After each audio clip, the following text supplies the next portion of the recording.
મહાપ્રભુજી અહીંયા પધાર્યા છે વિશ્રામ ઘાટમાં.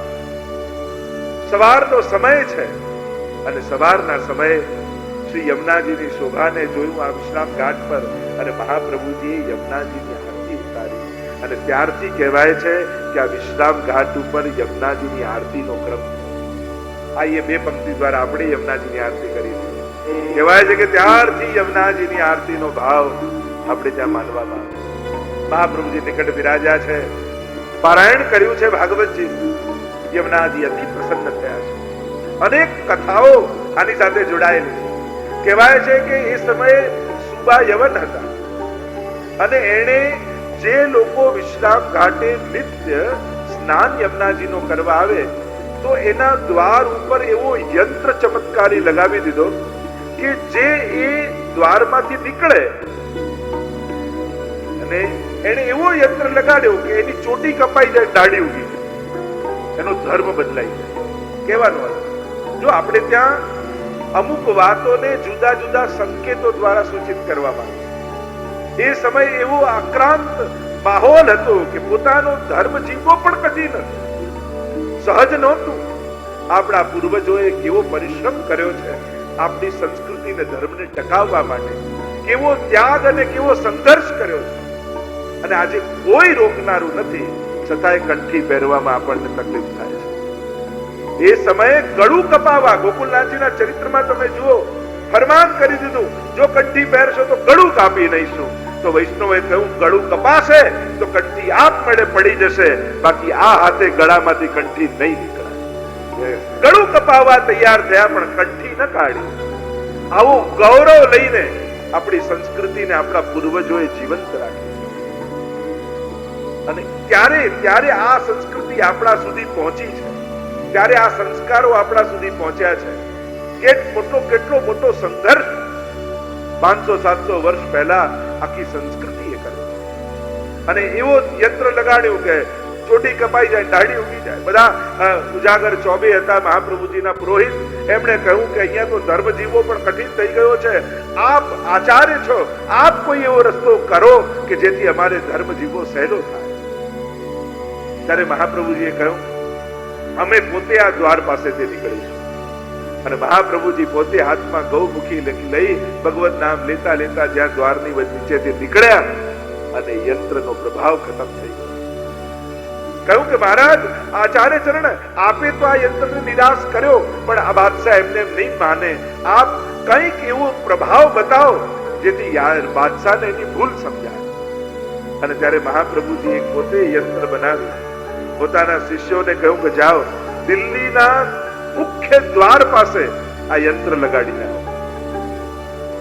અને દિલ્હીના દ્વાર પાસે યંત્ર લગાડ્યો અને યંત્રનો પ્રભાવ કેવો, જે દાઢી લઈને નીકળે અને દ્વારની નીચેથી પસાર થાય એટલે દાઢી કપાઈ જાય, ચોટી ઉગી જાય. અને બાદશાહને થયું કે હવે કરવું શું? આ તો જે નીકળે છે દાઢી કપાય છે અને ચોટી લાગી જાય છે, દાઢી કપાય છે, ચોટી ઉગી જાય છે. કોનો પ્રભાવ છે? તો કે બે ફકીર કોઈ આવ્યા હતા અને એમણે કંઈક બાંધ્યું છે. ત્યારે તપાસ કરીને ચર્ચાઓ ઘણી છે અને કહ્યું કે આ તો વલ્લભાચાર્યજીના શિષ્યો છે. ભૂલ સમજાઈ બાદશાહને અને કહ્યું કે મારા તરફથી એમની પાસે ક્ષમા માંગી દેવા. એ કોણ છે? એ પ્રતાપી આચાર્ય, મારે એમને જોવા છે. બાદશાહ પોતે તો ન જઈ શકે, પણ એના રાજ્યમાં એ સમયનો સૌથી સુપ્રસિદ્ધ ચિત્રકાર હતો, એનું નામ હતું હોનહાર. અને એને કહ્યું કે તમે એ આચાર્યનું ચિત્ર બનાવીને લાવો, મારે એમના દર્શન કરવા છે. અને એને પોતાનું એટલું બધું અભિમાન ચિત્ર બનાવવાનું, મારા જેવો ચિત્રકાર આખા રાજ્યમાં કોઈ નથી. અહીંયા ભક્તિના માર્ગમાં ગુણ અને આવડતનું કામ નથી કરતી, કૃપા કામ કરે છે. પ્રીતમ પ્રીત હી તે પૈયે યદ્યપિ રૂપ ગુણ શીલ સુઘડતા ઇન બાત ન રીજઈ. અહીંયા ગુણો કામ નથી આવતા, અહીંયા તો દીનતા કામ આવે, ભાવ કામ આવે. અને મહાપ્રભુજી બિરાજ્યા છે ગોકુલના ઘાટ પર અને આ આવ્યો છે. મહાપ્રભુજી સુબોધનીજીની વ્યાખ્યા કરી રહ્યા છે. માધવ ભટ્ટ કાશ્મીરી લખી રહ્યા છે. કૃષ્ણદાસ મેઘન બે હાથ જોડીને મહાપ્રભુજીના વચનોને સાંભળી રહ્યા છે.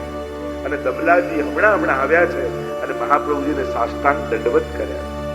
અને આ દ્રશ્યની જ્યાં ઝાંખી હોનાર ચિત્રકારે કરી, તુરંત લઈને એને એટલું કુશલ પોતાના ચિત્રમાં ક્ષણભારમાં તો ચિત્ર બનાવવા જાય, અને બનાવવા જાય ને અદ્રશ્ય થઈ જાય, બનાવે ને પાછું અદ્રશ્ય થઈ જાય, બનાવે ને પાછું અદ્રશ્ય. 3 વાર આવું થયું. એને થયું મારાથી કોઈ ભૂલ થઈ રહી છે. હું બનાવી તો રહ્યો છું, પણ જેનું ચિત્ર બનાવું છું એની આજ્ઞા મેં નથી લીધી. લાવો પહેલા એની આજ્ઞા લઈ આવું. આવ્યો મહાપ્રભુજી પાસે, વંદન કર્યા, ક્ષમા માંગી કે આપનું ચિત્ર ચોરી છુપેથી હું બાદશાહના હુકમથી બનાવતો હતો, પણ આપનો પ્રભાવ મને આજે અનુભવ થયો. આપ આજ્ઞા આપો તો આપનું ચિત્ર બનાવું. મહાપ્રભુજીએ કહ્યું અમારી આજ્ઞા છે. અને જ્યાં આજ્ઞા આપ્યું અને જેવું દ્રશ્ય હતું એ હોનાર ચિત્રકારે સૌથી પહેલું મહાપ્રભુજીનું ચિત્ર બનાવ્યું. અને કહેવાય છે કે નાગરીદાસી કિશનગઢના રાજા હતા. એમના ઘણા પદો નાગરી કે પ્રભુ એવા ઘણા કીર્તનો એમના આવે છે નાગરીદાસ. અને બાદશાહે ખુશ થઈ. એ નાગરીદાસ મહાપ્રભુજીના સેવક હતા એટલે એ ચિત્ર એમને ઉપહાર રૂપ્યા. અને કહેવાય છે કે મહાપ્રભુજીનું સૌથી પહેલું જે હસ્તકલમનું ચિત્ર આજે પણ કિશનગઢમાં બિરાજમાન. જે મહાપ્રભુજીનું ચિત્ર દોરવામાં આવ્યું હતું બાદશાહ દ્વારા, તો એની પણ લીલા અહીંયા કરવામાં આવી છે. મહાપ્રભુજી અહીંયા બિરાજ્યા હતા અને ત્યારે ગૌડીય વિચારધારાના રૂપ ગોસ્વામી ત્યાં પધાર્યા. વલ્લભાચાર્ય મહાપ્રભુજી અને ચૈતન્ય મહાપ્રભુ બંનેને ખૂબ આત્મીયતા અને ખૂબ સ્નેહ. જ્યારે પણ વ્રજની પરિક્રમા કરતા કરતા બંનેનો મેળાપ થાય ત્યારે બંને ખૂબ સહર્ષ સત્સંગ કરતા, ભગવત ચર્ચા કરતા. ચૈતન્ય મહાપ્રભુના શિષ્ય રૂપ ગોસ્વામી અહીંયા મહાપ્રભુજી પારાયણ કરી રહ્યા છે, વૈષ્ણવ બિરાજમાન છે અને એ સમય ત્યાં આવ્યા છે. મહાપ્રભુજી સુંદર વચનામૃત ભાગવતીના કરી રહ્યા છે અને બધા સેવકો શ્રવણ કરી રહ્યા છે. પધાર્યા રૂપ ગોસ્વામી અને હાસ્ય વિનોદ કરતા મહાપ્રભુજી સાથે વાર્તાલાપ કરતા કરતા એમણે કહ્યું કે આચાર્ય ચરણ, આપનો માર્ગ તો પુષ્ટિ માર્ગ છે. પુષ્ટ થવું, તરોતાજા તગડા થવું. હાસ્યમાં થોડું કહ્યું કે આપનો માર્ગ તો પુષ્ટિ માર્ગ છે, પછી આપના આ સેવકો બધા દુબળા પાતળા કેમ છે? ત્યારે મહાપ્રભુજી એનો એવો આધ્યાત્મિક ઉત્તર આપ્યો. કહ્યું, मैं तो इनको बहुत बरज्यो, या मार्ग में मत आओ, फिर भी आए तो ताको फल भुगत. मैं तो आपने બહુ વઢ્યો, નારાજ થયો, એમને ના પાડી આ માર્ગમાં ન પડો, છતાંય પડ્યા તો હવે ફળ ભોગવી રહ્યા. અને આ વાત સાંભળી રૂપ ગોસ્વામી પોતાના ગુરુ પાસે ગયા. ચૈતન્ય મહાપ્રભુને કહ્યું કે આજે વલ્લભાચાર્યજીનો મેળાપ થયો. અચ્છા, આચાર્યચરણ મળ્યા, શું વાત થઈ? તો કહ્યું કે મેં એમને કહ્યું કે આપનો માર્ગ તો પુષ્ટિ માર્ગ છે, પછી આપના સેવકો દુબળા પાતળા કેમ છે? એમણે શું કહ્યું? તો કહ્યું કે આ માર્ગમાં પડ્યા તેનું ફળ ભોગવી રહ્યા છે. અને આ સાંભળતાની સાથે ચૈતન્ય પ્રભુ મૂર્છિત થઈ. ફરી જાગીને કહ્યું, આચાર્યચરણે શું કહ્યું?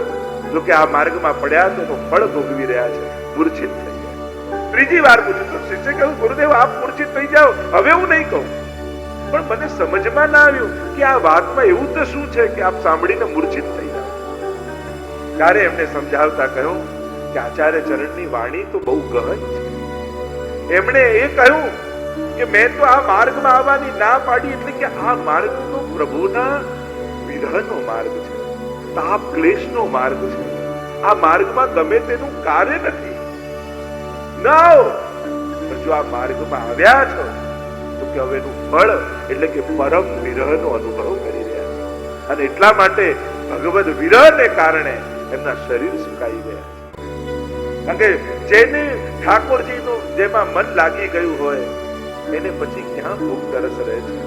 પછી તો એ કૃષ્ણના વિરહમાં ઝૂલતો રહે છે અને કૃષ્ણના વિરહની પરમ ફલ અવસ્થા ભોગવી રહ્યા છે.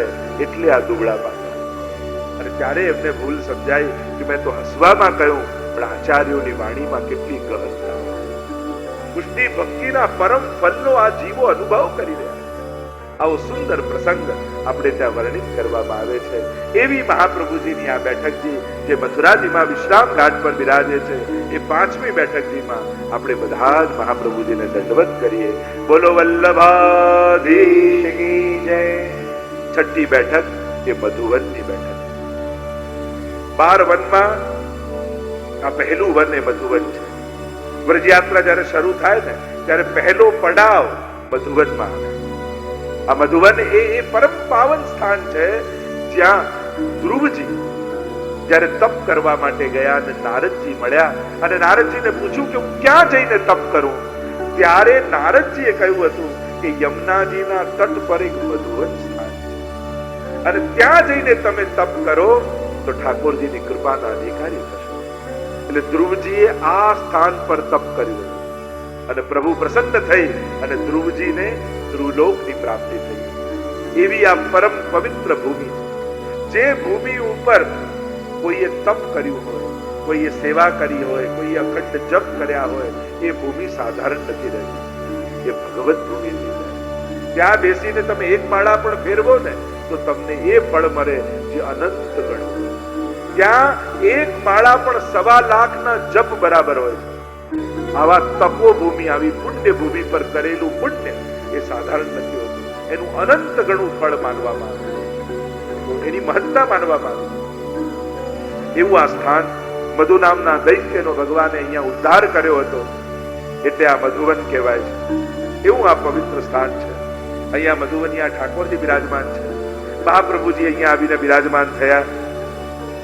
કદંબના વૃક્ષ નીચે મહાપ્રભુજી પારાયણ કરવા માટે બિરાજ્યા અને પારાયણ મહાપ્રભુજી કરે તો અહીંયા મધુવનિયા ઠાકોરજીનું મંદિર અને રોજ એમાં બિરાજતા પ્રભુ મહાપ્રભુજીની સન્મુખ આવીને બિરાજે.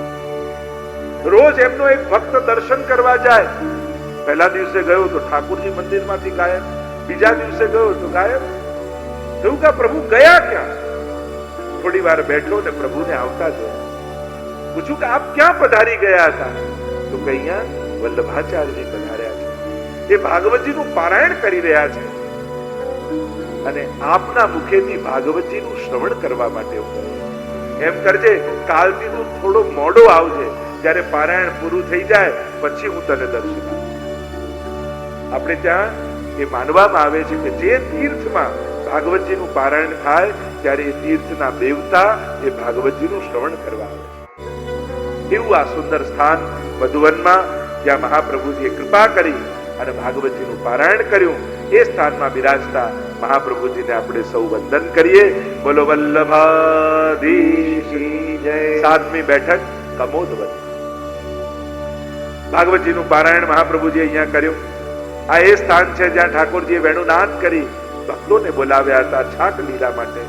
કૃષ્ણદાસ મેઘન સાથે મહાપ્રભુજી અહીંયા પધાર્યા છે, ભાગવતજીનું પારાયણ કર્યું છે. પારાયણ પૂર્ણ થતા કૃષ્ણદાસ મેઘને પ્રશ્ન કર્યો, આનું નામ કુમુદવન કેમ છે? ત્યારે મહાપ્રભુજીએ લીલા સમજાવી કે એકવાર શરદની રાત્રિમાં સ્વામીજી સાથે ઠાકોરજી અહીંયા પધાર્યા હતા અને પધાર્યા અને સ્વામીજીએ કહ્યું, મારી ઈચ્છા એ છે કે અહીંયા કુમુદીનું વન બને, અનેક કુમુદીઓ ખીલી હોય એવું સુંદર સરોવર અને કુમુદીનું વન થાય. અને ત્યારે કુમુદા અને કુમુદી આ બે સખીને ઠાકોરજી બોલાવ્યા અને આજ્ઞા કરી કે સ્વામીજીની ઈચ્છા છે એટલે અહીંયા સુંદર કુમુદીનું વન બનાવ્યું. જો આપણે ત્યાં કમળ અને કુમુદ બે વસ્તુ, લાલ ખીલે ને એને કમળ કહેવાય અને સફેદ રાત્રિના સમય ખીલે એને કુમુદી કહેવાય.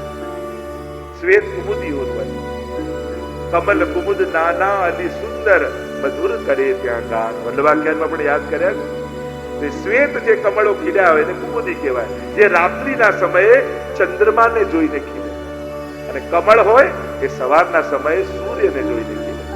પણ અહીંયા તો સૂર્ય રૂપ ઠાકોરજીનું મુખારવિંદ અને ચંદ્ર રૂપ સ્વામીજીનું મુખારવિંદ, એટલે કમળ અને કુમુદ બંને એક સાથે ખીલી જાય. આજ્ઞા કરી કુમુદા કુમુદીને કે તમે સુંદર વન બનાવો, અને જેવી આજ્ઞા થઈ એવી આજ્ઞાથી સુંદર કુમુદીનું વન બનાવ્યું છે, એટલે એનું નામ કુમુદ વન પડ્યું છે. સુંદર લીલાઓનું વર્ણન કર્યું છે. વિનંતી કરી વૈષ્ણવે કે જયરાજ, અહીંયા જે ઠાકોરજીની લીલા થાય છે એ લીલાના અમને દર્શન કરાવો.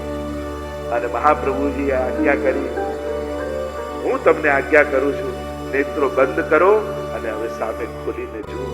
અને જ્યાં જોયું ત્યાં સરોવરમાં ઠાકોરજીની જલ વિહારના દર્શન મહાપ્રભુજીએ કૃપા કરી પોતાના નિજ ભક્તોને કરાવી. મહાપ્રભુજીની કૃપા થાય તો નૈનન પ્રગટ લીલા દિખાવે, સાક્ષાત બધી લીલાઓ પ્રગટ થઈ જાય.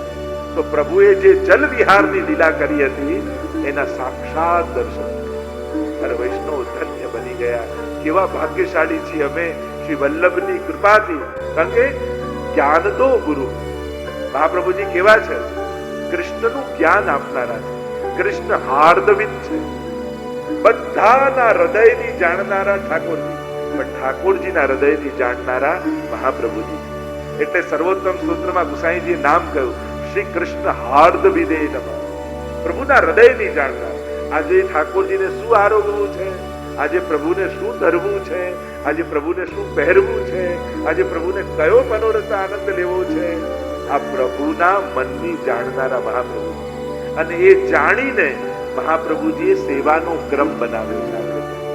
આજે સેવા ક્રમ છે ને એ મહાપ્રભુજી સેવા રીત પ્રીત વ્રજજન કી જનહિત જગ પ્રગટાઈ પ્રગટ ભય માર્ગ રીત દિખાઈ. આ સેવાની રીત અને પ્રીત જે પ્રભુને ગમે છે એવી મહાપ્રભુજીએ પ્રગટાવી છે. વલ્લભને રૂચે છે એમ નહીં, પ્રભુને જે ગમે છે એ રીત પ્રગટાવી છે. એટલા માટે કદાચ ભાવ ન હોય છતાંય રીતથી સેવા કરો ને તો ઠાકોરજી આનંદથી સ્વીકારે. કારણ પ્રભુને ગમતી રીત તમે કરી રહ્યા છો, વ્રજ ભક્તોની રીત કરી રહ્યા છો, એટલે ઠાકોરજીને પ્રિય છે. તો આમ કુમુદવનમાં બિરાજમાન બેઠકજીને મહાપ્રભુજીને વંદન કરીએ. બોલો વલ્લભાધીશ કી જય. 8મી બેઠક બહુલાવનની બેઠક. મહાપ્રભુજી પૃથ્વી પ્રદક્ષિણા કરતા કરતા બહુલાવન પધાર્યા. 12 વનમાંનું આ બહુલાવન એ 4થું વન છે. પદ્મ પુરાણમાં આ બહુલાવનની કથા ગાવામાં આવી છે એમ કહેવાય છે. અહીંયા બહુલા નામની ગાય છે, એનું નામ છે બહુલા. પદ્મ પુરાણમાં એવી કથા કહેવામાં આવે છે કે આ સત્ય વચન વાળી ગાય છે. આ ગાય જ્યારે એનો ખેડૂત ચરવા માટે એને લઈ જાય છે ત્યારે એને થાય છે કે મારું વાછરડું ભૂખ્યું છે, એટલે પાછું વાછરડા પાછે એને દૂધ પીવડાવવા આવે. એટલામાં એક સિંહ એનો રસ્તો રોકે અને કહે કે તને મારી નાખીશ, તને ખાઈ જઈશ. ત્યારે આ ગાય એમ કહે છે કે મારું વાછરડું ભૂખ્યું છે, એમ કર મને એને દૂધ પીવડાવીને આવી જવા દે, હું તને વચન આપું છું એને દૂધ પીવડાવીને પાછી આવી જઈશ. અરે તારો શું ભરોસો, તને છોડી દઉં ને પાછી ના આવે તો? હું તને વચન આપું છું. સિંહને ભરોસો આવ્યો, ગાયને જવા દે. રાહ જોવા લાગ્યો, આ જ જગ્યાએ તારી રાહ જોઉં છું. અને ગાય પોતાના વાછરડાને દૂધ પીવડાવે છે. આંખમાંથી આંસુ સારે છે. મારા વાછરડાને ખબર નથી કે આ જીવનમાં છેલ્લી વાર દૂધ પી રહ્યો છે. મેં એને વચન આપ્યું છે અને મારા વચનને હું નહીં તોડું. અને વાછરડાએ દૂધ પી લીધું એટલે ગાય પાછી ચાલી. સિંહ પ્રતીક્ષા કરી રહ્યો હતો અને કહ્યું કે હું આવી ગઈ છું, મને મારી ખાઈ જાય. અને ત્યારે એ સિંહમાંથી સાક્ષાત યમરાજ પ્રગટ થઈ ગયા અને કહ્યું કે હું તો તારી પરીક્ષા કરવા માટે આવ્યો હતો, તને મારવા માટે નહોતો આવ્યો. જા, હું તને આશીર્વાદ આપું છું. તને હું મારીશ તો નહીં, પણ તું ચિરંજીવી થઈ જઈશ. તારા મર્યા પછી પણ ગામના લોકો તારી મૂર્તિ બનાવશે અને તારી અનંત કાલ સુધી પૂજા કરશે. આવું વચન યમરાજે આપ્યું. અને લાંબા સમય સુધી આ બહુલા ગાયનું, કારણ કે એટલી સત્ય વચન હતી, આખા ગામમાં એની પૂજા થવા લાગી. અને જે એની પૂજા કરે ને પરિક્રમા કરે એના સઘળા મનોરથો પૂરા થઈ જાય એવી દિવ્યતા એ ગાયની ભીતર આવી. જેને પગે લાગે, જેને વંદન કરે, જેને ગ્રાસ ખવડાવે એના સકલ મનોરથો પૂરા થાય. કાલાંતરે એનો દેહ પડ્યો. ગામના લોકોએ એની મૂર્તિ બનાવી. જેવી બહુલા ગાય એવી જ પથ્થરની ગાય બનાવી અને આખું ગામ એ બહુલા ગાયની પૂજા કરે. અને ગાયના નામથી એ વનનું નામ બહુલાવન પડી ગયું. શ્રી મહાપ્રભુજી ત્યાં પારાયણ કરવા બિરાજ્યા છે. હવે યવનોનું રાજ્ય આવ્યું અને ગામનો સૂબો એક યવન બની ગયો. કહ્યું મૂર્તિ પૂજા અમારે ત્યાં બાધક છે, પાપ છે. આજ પછી કોઈએ પણ જો ગાયની પૂજા કરી છે તો એને મૃત્યુદંડ મળશે. અને જો કરવી જ હોય તો મને સાબિત કરીને બતાવો કે આ ગાય ને તમે ઘાસ નાખો છો તો એ ખાય છે, તમારી પૂજાને સ્વીકાર કરે છે, મારી સામે એને કોઈ ઘાસ ખવડાવે તો હું પરવાનગી આપું પૂજા કરવાની. પૂજન બંધ થઈ ગયું. જો આપણા આચાર્યો ભારત વર્ષની પ્રદક્ષિણા કરે એ સમયે કેવો કઠિન સમય હતો. સમય સંજોગો તો વિપરીત હતા, પણ રાજાઓ પણ એવા હતા કે આપણી મૂર્તિ પૂજા, આપણા મંત્રો, આપણા યજ્ઞો આ બધું જ ખતમ થવાના આરે આવી ગયું. એવા કડક નિયમો નાખી દેવામાં આવ્યા હતા કે સમાજમાંથી આ બધું ખતમ થઈ જાય. અને એવા સમયે આપણા આચાર્યોએ ધર્મોને જીવંત રાખ્યા છે. નાના નાના ગામોમાં જઈને આ વિધિ વિધાનો જે બંધ કરી દેવામાં આવ્યા હતા એ બધા પાછા જાગૃત થયા. મહાપ્રભુજીને સમાચાર મળ્યા કે ગાયની પૂજાનો વિરોધ થઈ રહ્યો છે. મહાપ્રભુજીએ કહ્યું બોલાવો એ સુબાને, હું એના આંખની સામે આ ગાયને ઘાસ ખવડાવીશ. અને સુબા તો આવ્યા અને આખું નગર ભેગું થઈ ગયું. અરે કોઈ મહાપુરુષ પધાર્યા છે, કોઈ આચાર્ય ચરણ પધાર્યા છે જેણે ભક્તિ માર્ગની સ્થાપના કરી છે અને આ મૂર્તિ રૂપી ગાયને ઘાસ ખવડાવવાના. અને મહાપ્રભુજીએ ઘાસ લીધું. સામે સુબો ઉભો છે, સામે મુખ સામે ન ગયા, મહાપ્રભુજી પૂંછ સામે ઉભા રહ્યા અને કહ્યું બહુલા લે ઘાસ ખા. અને જોત જોતાના બધાની આંખો ચકિત થઈ ગઈ. એ પથ્થરની ગાયે મોઢું પાછું વાળ્યું અને મહાપ્રભુજીના હસ્તથી ઘાસ ખાઈ લીધું. બધા જ અવાક બનીને જોઈ રહ્યા છે, ક્યાંથી આની અંદર પ્રાણ પુરાઈ ગયા, ક્યાંથી આ જીવંત થઈ ગઈ. અને મહાપ્રભુજીના હસ્તી ઘાસ ખાતી જાય, મહાપ્રભુજી હાથ ફેરવતા જાય, હાથ ફેરવતા જાય અને મહાપ્રભુજીના ચરણોને આ ગાય ચાટવા લાગી. અવાક બનીને બધા જોવા લાગ્યા અને સુબો ચરણોમાં પડ્યો. કહ્યું કે મને મારી ભૂલ સમજાઈ ગઈ, આજ પછી આપને જે યોગ્ય લાગે એમ કરજો. અને પરવાનગી મળી ગઈ. આખા ગામમાં જય ઘોષ થવા લાગ્યો. જગતગુરુ વલ્લભાચાર્યનો જય હો, જય હો. ચારે બાજુ જય ઘોષ થવા લાગ્યા. અને મહાપ્રભુજીએ સાકાર બ્રહ્મવાદૈક સ્થાપકો વેદ પારગ, સાકાર બ્રહ્મવાદની સ્થાપના મહાપ્રભુજીએ જુદા જુદા અનેક પ્રકારથી કરી.